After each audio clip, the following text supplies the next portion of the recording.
Hello students, कल की class में हमने चैप्टर 2 के क्वेश्चन नंबर 1, 2, 3 को सॉल्व किया था। तो आज की क्लास में हम क्वेश्चन नंबर 4, 5, 6 एंड कुछ इम्पोर्टेंट डेट्स के बारे में जानेंगे। तो चलिए स्टार्ट करते हैं। सबसे पहले आपको क्वेश्चन नंबर 4 दिया गया है।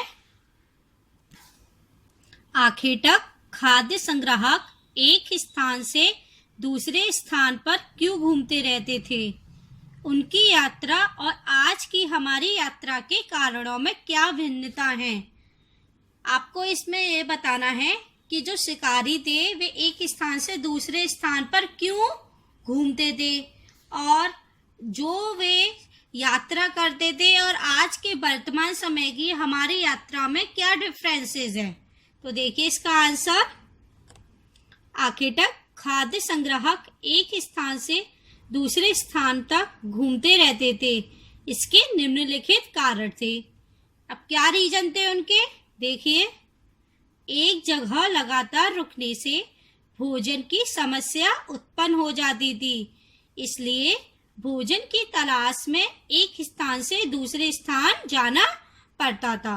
आपने चैप्टर में समझा था कि वे शिकारी थे, तो क्या करते, एक जगह वे एक ही समय पर अधिक समय तक रहते तो क्या होता, वहाँ के वे फल फूल और जानवरों को शिकार करके फल फूल को खाकर समाप्त कर देते थे।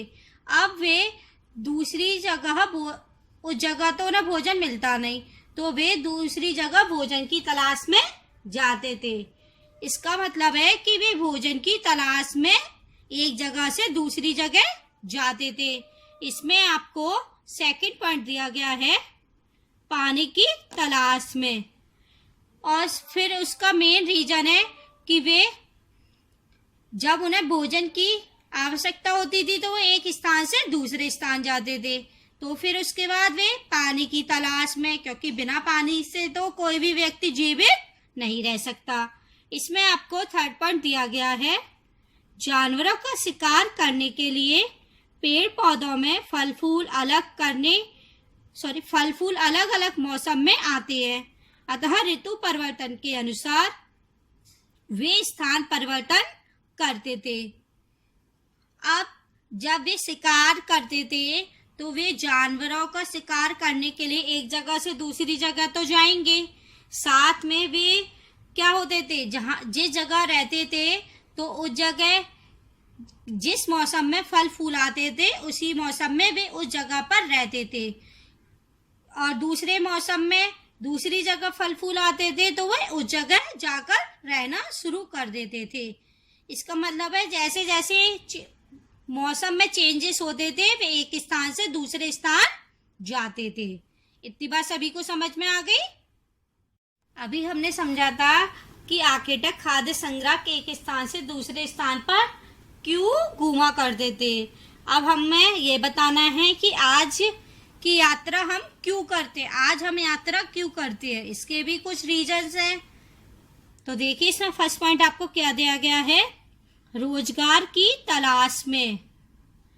जब हमें भोजन पानी घर की जरूरत है तो हमें उसके लिए कुछ ना कुछ काम तो करना पड़ेगा, तो हम क्या करते हैं, बिजनेस करते हैं, उसकी तलाश में हम एक स्थान से दूसरे स्थान पर जाते हैं। सेकंड पॉइंट आपको दिया गया है, व्यापार करने के लिए।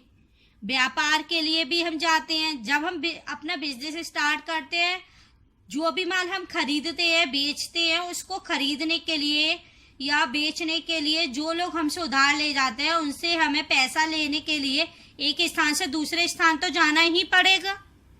थर्ड पॉइंट, रिश्तेदारों से मिलने के लिए। हमारे रिलेटिव्स ये तो नहीं कि हमारे घर के आसपास ही रहते हो, कोई रिलेटिव्स हमारे घर से दूर रहते हैं तो कभी भी किसी त्योहार पर या किसी से मिलने के लिए हम एक स्थान से दूसरे स्थान पर जाते हैं। फोर्थ पॉइंट आपको दिया गया है, स्कूलों व दफ्तरों में जाने के लिए। स्कूल में जाने के लिए, जहाँ पर हम काम करते हैं उस स्थान पर जाने के लिए हमें यात्रा भी करनी पड़ती है कभी कभी। फिफ्थ, संस्कृति का प्रचार प्रसार व भ्रमण के लिए।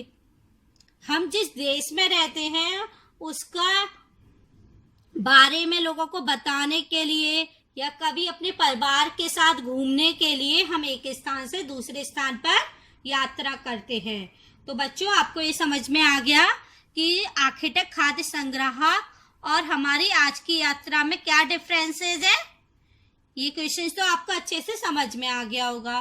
तो चलिए अब हम नेक्स्ट क्वेश्चन देखते हैं।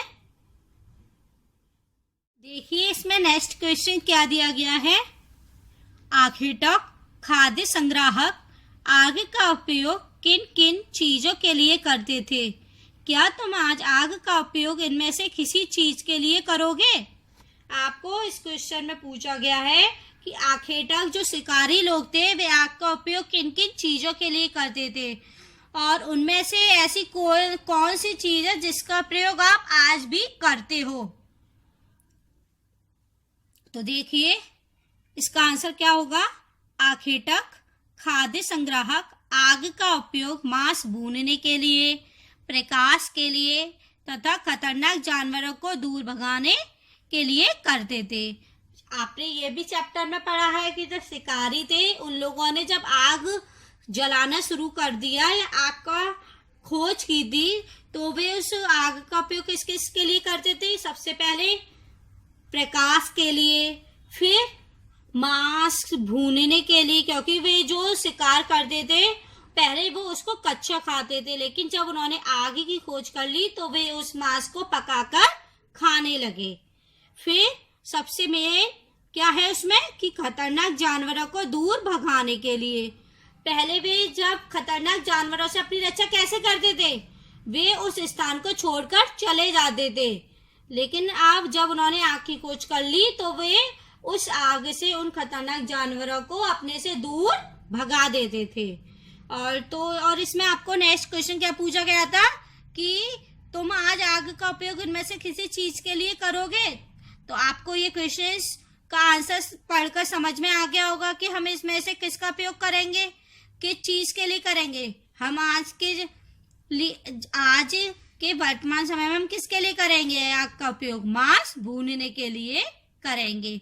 तो फिर इसका आंसर हम क्या लिखेंगे कि आज आग का उपयोग हम किसके लिए करेंगे, मांस भूनने के लिए करेंगे। इतनी बात सभी को समझ में आ गई। ये क्वेश्चन नंबर 5 का आंसर सभी को समझ में आ गया होगा। तो देखिए अब हम नेक्स्ट क्वेश्चन करते हैं। इसमें आपको क्वेश्चन नंबर 6 दिया गया है। कृषकों पशुपालकों का जीवन आखेटक खाद्य संग्राहकों के जीवन से कितना भिन्न था? 3 अंतर बताओ। सबसे पहले उन्होंने किसका जीवन जीना शुरू किया था, शिकारी का। फिर जैसे जैसे उन्होंने अपनी बुद्धि का विकास किया, अपने जीवन यापन को करने के तरीकों को बदला, फिर वे क्या बन गए थे, किसान और पशुपालक बन गए थे। तो आपको पता लगाना है कि इन दोनों के जीवन में क्या डिफरेंस थे। तो देखिए इसका आंसर क्या होगा। इसके 3 मुख्य अंतर निम्न है। इनमें सबसे फर्स्ट पॉइंट, सबसे मेन रीजन क्या है कि कृषक पशुपालकों का जीवन स्थायी होता था। जो किसान थे पशुओं को पालते थे उनका जीवन स्थायी होता था, क्योंकि वे जिस फसल को या जिस अनाज को उगाते थे उन्हें उसके लिए एक जगह पर अधिक समय बिताना पड़ता था। एक तरीके से उनका जीवन उस जगह क्या हो जाता था, स्थायी हो जाता था। जबकि इसके अपोजिट क्या था, आखेटक खाद्य संग्राहकों का जीवन अस्थायी होता था। अस्थायी का मतलब कि वे कभी इधर तो कभी उधर रहते थे, क्योंकि ये भोजन की तलाश में एक स्थान से दूसरे स्थान पर जाया करते थे। ये तो आपने इस चैप्टर में बहुत अच्छे से पढ़ा है कि ये शिकारी क्या करते थे, भोजन की तलाश में एक स्थान से दूसरे स्थान पर जाते रहते थे। उन्हें जहां भोजन मिलता था वे वहां पर रहना शुरू कर देते थे। इतनी बात सभी को समझ में आ गई। मैं आपको सेकंड पॉइंट दिया गया है। कृषक पशुपालकों का भोजन कृषि उत्पादों तथा पालतू पशुओं पर आधारित था। जो किसान थे, पशुपालक थे, वे किस तरीके का भोजन करते थे, जो वे उगाते थे उस पर, या जो पालतू पशुओं से उन्हें दूध मिलता था, जो भी मिलता था वह उस पर आधारित थे। जबकि आखेटक खाद्य संग्राहकों का भोजन जंगली जानवरों व अन्य उत्पादों पर आधारित होता था। जबकि जो शिकारी थे, खाद्य संग्राहक थे, वे लोग क्या करते थे, जानवरों का शिकार करते थे, तो वे उन्हीं का भोजन करते थे। या जो पेड़ पौधे थे उनसे फल फूल की जो खाने के योग्य पत्तियां थी, जो फल थे, उनका भी भोजन करते थे। इसमें आपको थर्ड पॉइंट दिया गया है, कृषक पशुपालकों ने अपने रहने के लिए आवासों का निर्माण करना शुरू कर दिया, जबकि आखेटक खाद्य संग्राहक बंद गुफाओं में रहते थे। जो किसान थे, पशुपालक थे, जब वे एक जगह पर अधिक समय तक रहते थे तो वे इस जगह पर उन लोगों ने अपना घर बनाना शुरू कर दिया। जैसे कि मेहरगढ़ में बनाना शुरू किया था उन्होंने, कैसे कि 4 कमरों से अधिक कमरों का उन लोगों ने घर बनाना शुरू कर दिया था। इसके भी अपोजिट क्या था कि जो आखेटक तो खाद्य संग्राहक थे, वे कहाँ रहते थे, बंद गुफाओं में। क्यों? क्योंकि वे हवा, आंधी, तूफान और जंगली जानवरों से अपनी रक्षा करने के लिए वे कहाँ रहते थे, बंद गुफाओं में रहते थे। तो बच्चों, आपने ये तीनों क्वेश्चंस अच्छे से समझ लिए? बताइए, अच्छे से समझ लिए ना? तो अब हम कुछ इम्पोर्टेंट डेट्स के बारे में और जानेंगे। ओके, तो देखिए उनके बारे में। देखिए इनमें कुछ महत्वपूर्ण डेट्स कौन कौन सी हैं। आपको फर्स्ट दिया गया है मध्य पाषाण युग। क्या दिया गया है?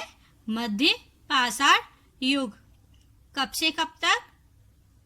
12,000 से 10,000 ईयर्स एगो। 12,000 से 10,000 साल पहले।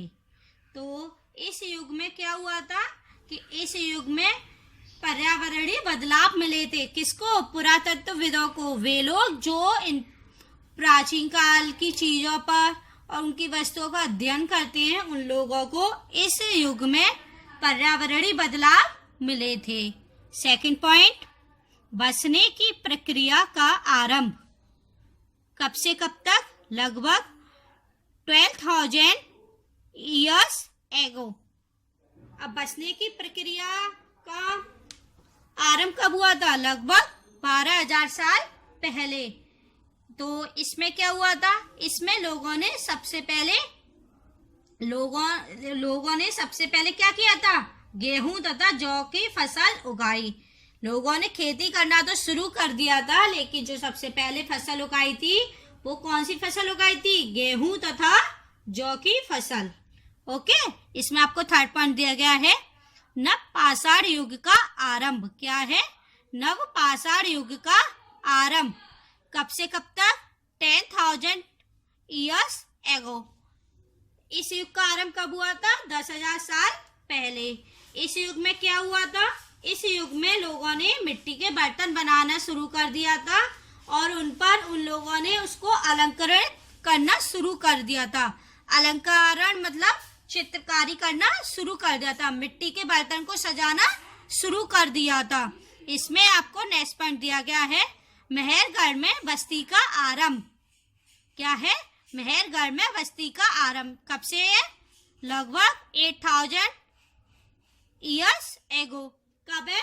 लगभग 8,000 साल पहले।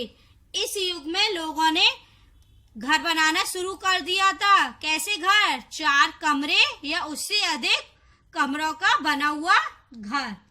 तो बच्चों, आज आपका होमवर्क है कि आपको ये क्वेश्चंस राइट करने हैं और इस डेट्स को भी राइट करना है और उन्हें फिर लर्न करना है।